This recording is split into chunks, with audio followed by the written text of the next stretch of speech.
and welcome back to New Cats. Next episode. Moving in, it is time for year number four. Year number four. I'm keeping track of it. I got the spreadsheet and everything open right next to me. It's year number 4, the 2006 season. We are opening things off ranked number 18th in the nation. Here's a brief look over our schedule. The Big Ten is, of course, difficult yet again. It always is. That's just what we got to deal with.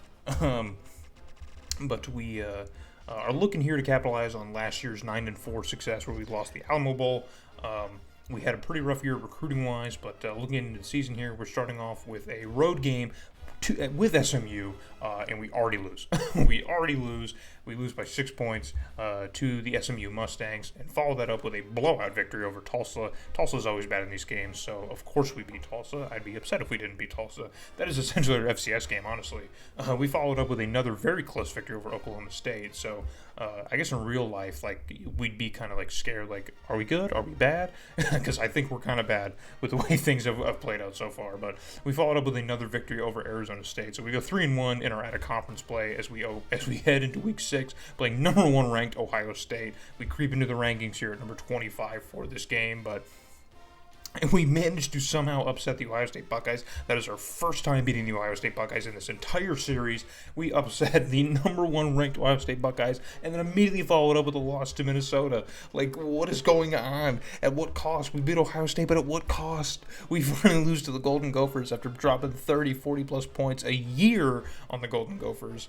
We finally head into Minneapolis, and they find a way to beat us and knock us off a bit. But we do follow it up with a victory over Indiana to keep our pace going pretty well here. So we're still chilling in the rankings a bit. We're chilling in the 20 to 25 range.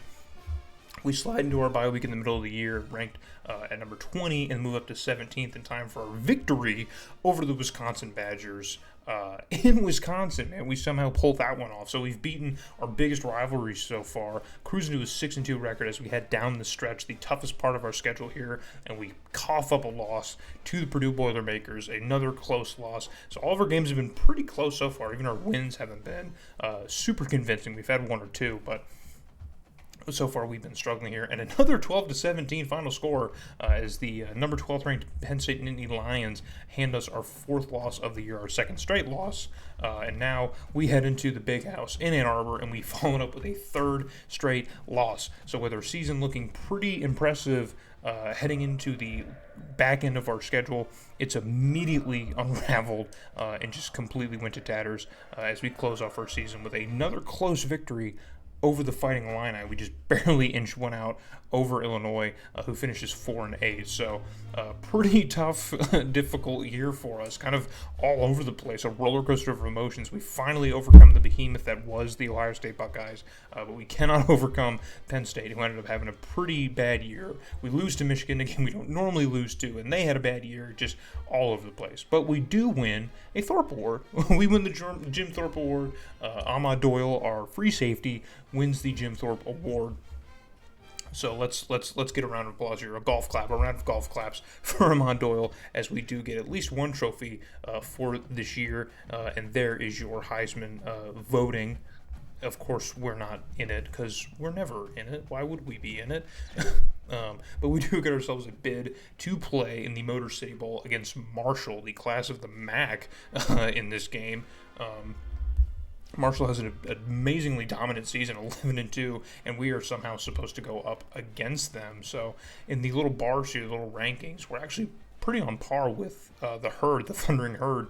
But yeah, as you can see in the rankings here as well, through pass offense, rush offense, and stuff, I mean, we kind of compete with them, I guess, but they're ranked 30th in the nation. We're at 38 at 7-5. I don't know how that makes sense. You mean to tell me between 8 spots, there's an 11-2 team at 30?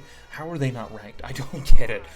The game gets kind of broken like that. So, but we head to Ford Field for the Motor City Bowl to take on the Marshall Thundering Herd in our 3rd straight bowl game. I'm pretty excited. Do we have a chance to win this one? I don't think so. It's another tough bowl game against an opponent we are outclassed in. So I can't believe that this is actually like a bowl tie-in for us, because clearly, like the 5th, 6th, 7th seeded Big Ten team playing like the best team in the MAC doesn't make a ton of sense on paper. This just seems like a pretty easy victory for a MAC team, but we know that the MAC historically is not like super great as a conference, so like it makes sense. I get it. You know what I mean? Like, they're not supposed to win this game, but as you can see that on screen, they flash. Their quarterback's had a pretty phenomenal year, and just Marshall as a whole has had a phenomenal year. I do like how we can see in the crowd here, we actually have a pretty fair split of purple and green. I'm pretty sure in the Alamo Bowl it was almost unanimously orange. It definitely felt like a road game, because it essentially was. We've played 2 bowl games in Texas. This is the first bowl game we've actually played in the Midwest, somewhat locally, with us here. So we're going to cut into the second quarter. None of us have scored yet. It's 2nd and 7 for Marshall. Their quarterback's going to lie that one up, and we had a safety come in. It might have been Ahmad Doyle trying to make a play on the ball, but misses it. And Marshall now has a prime opportunity in Wildcat territory to potentially add some points in the first half. So 1st and 10 for this Thundering Herd offense. Quarterback's going to drop back. He's got all day in the pocket to throw, and he lines one up. But our cornerback was well in position to break that pass up. So he was all over the last play, but didn't quite get there. So on the next play, Marshall's going to go back through the air, and to the same receiver, he cannot haul it in. So maybe he just doesn't have the hands that they thought he did. So on 3rd and 10, Marshall finally punch this one through, get a first down at least. He scrambles out of the pocket and moves forward and throws it to the right side of the field. But again, we are all over that play. So that's going to bring up 4th down and a potential Thundering Herd field goal to go up by 3. It is up, and it is certainly good. So a pretty decent gig. I think it was a long one. It had to be almost 40 yards, but that one is good. So Marshall takes a 3-0 lead here in the first half. We cut now to the end of the third quarter, where Marshall has a goal-to-go situation from about the 7. Their quarterback's got the pressure coming, but he finds his tight end across the middle, who steps in for another Thundering Herd score, this time a touchdown in the tune of 6 points. So Marshall's going to extend their lead to 9, pending their extra point over us. And again, your Northwestern Wildcats are struggling to score any points, as Marshall will pile on a few more, just another touchdown, and win the Motor City Bowl and clinch a 12-2 season, an impressive 12-2 season. I give them a ton of credit for that. It's very impressive, because again, we did not deserve to win that game. We did not deserve to win this bowl game. Clearly the better team wins, as we stumble into a 7-6 season. So a huge fall off. I guess not huge. We're only off by 2 games, but it feels pretty huge because of where we were heading into the Alamo Bowl, and even after. We're not going to get any kind of recognition going 7-6 in this year in 2006. So it's tough. It's a bit of a regression. We knew there would be a regression. The offense wouldn't play as well. We saw that. We knew this type of thing was going to come. We didn't have the talent at the positions that I hoped that we did. So it's difficult. It's a tough pill to swallow, but we'll be back. That's the whole point, right? We got to bounce back the following year, and we have to win a bowl game. Still following along with the real-life Wildcats. They would lose like 4 or 5 in a row before they finally won one. So we still have time, as Miami wins another national championship. Them and Ohio State are pretty much just trading them back and forth at this point as they clobber Texas in the national championship and win another one. So I'm pretty sure now, following the line here, like just before this game takes place, historically it's Miami, Ohio State, again, Ohio State again, I guess, because they won in the first year of this sim, and then Miami, then Ohio State, then Miami. They just keep going back and forth. It's crazy. But we're looking over our All-Americans, and Ahmad Doyle, of course, gets the All-American honors as he wins the Jim Thorpe Award for being the best DB in college football. You love to see it.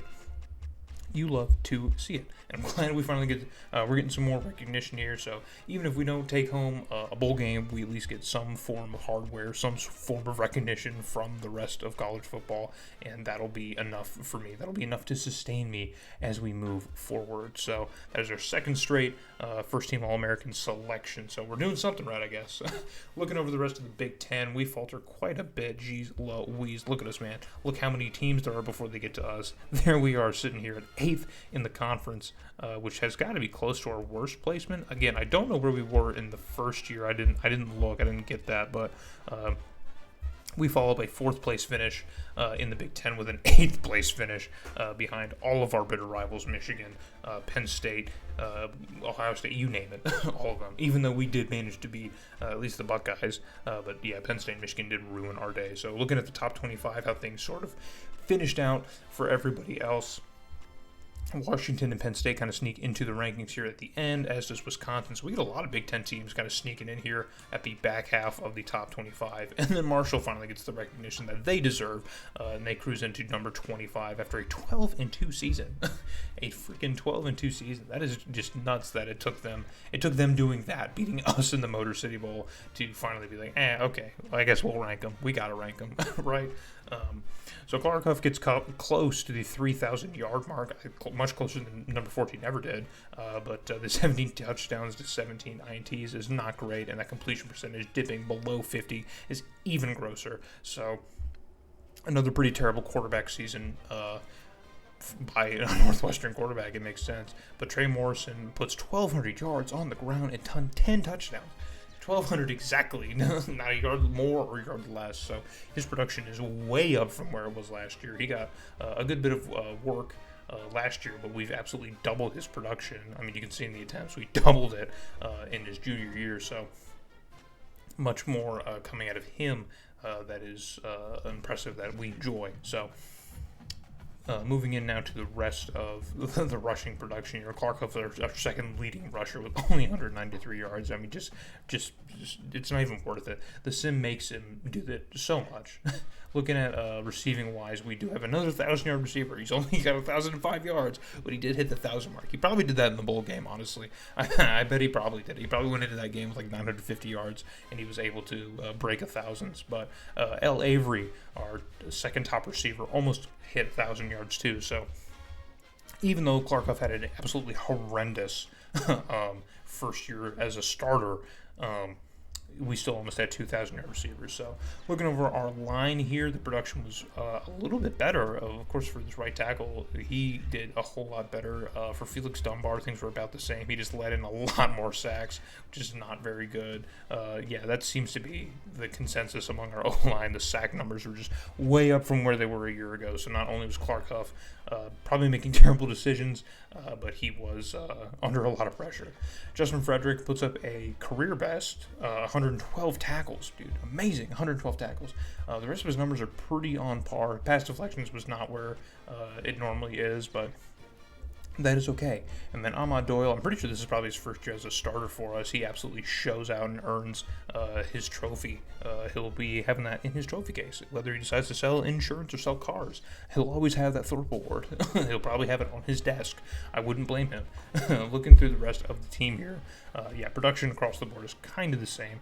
There's not a whole lot of TFL leaders on this team. It's kind of rough here. I haven't really looked at sacks either. In a couple of years, I'll start just sorting through that by like tackle, TFL, sack, and pick, and just see who the real top dogs on our defense year in, year out are, instead of just going, person by person and looking at, like literal production from year to year, because it doesn't matter too much with a lot of these guys, because these are people who just get on the field for a few plays, a few snaps. Like you see this number 6, he didn't even play for the last 2 years, so he finally gets back on the field as a senior and does about what he did in his freshman year for us, so not much to worry about. But our kicker has a horrendous senior year. Jeez, he couldn't hit anything. This is terrible. And you see his touchback numbers is the highest it's ever been. So his power was there, but dude, he sacrificed everything for power and put nothing into accuracy, as he posts a 57% field goal percentage. That is just disgusting. I hate every part of that. That's so gross. It's just so bad, dude. And he hit a 52-yarder somehow. And all that mess, he hit a 52-yarder. But still just missed that many field goals. I mean, that's just, we need more. It's definitely a down year. We're just going to chalk it up to it being a down year.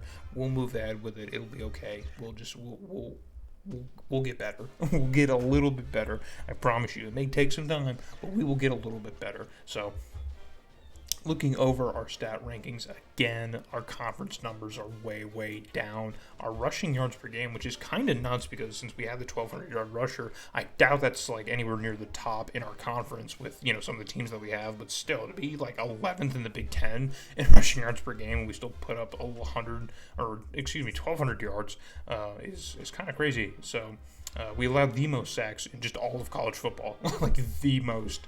They hit Clarkoff more than any other team in college football, and that is just bad. Whenever you see a 117, things are really rough. And so, yeah, not good at all. So we still generated a lot of turnovers, which is good. We were pretty okay in sacks. We were top 25 in sacks in the nation. So these are pretty nice things. We were pretty terrible on third down, like not good at all on third down. Even fourth down wasn't all that consistent either. So across the board, we really didn't excel at anything. We were really bad. We were a really poorly disciplined team.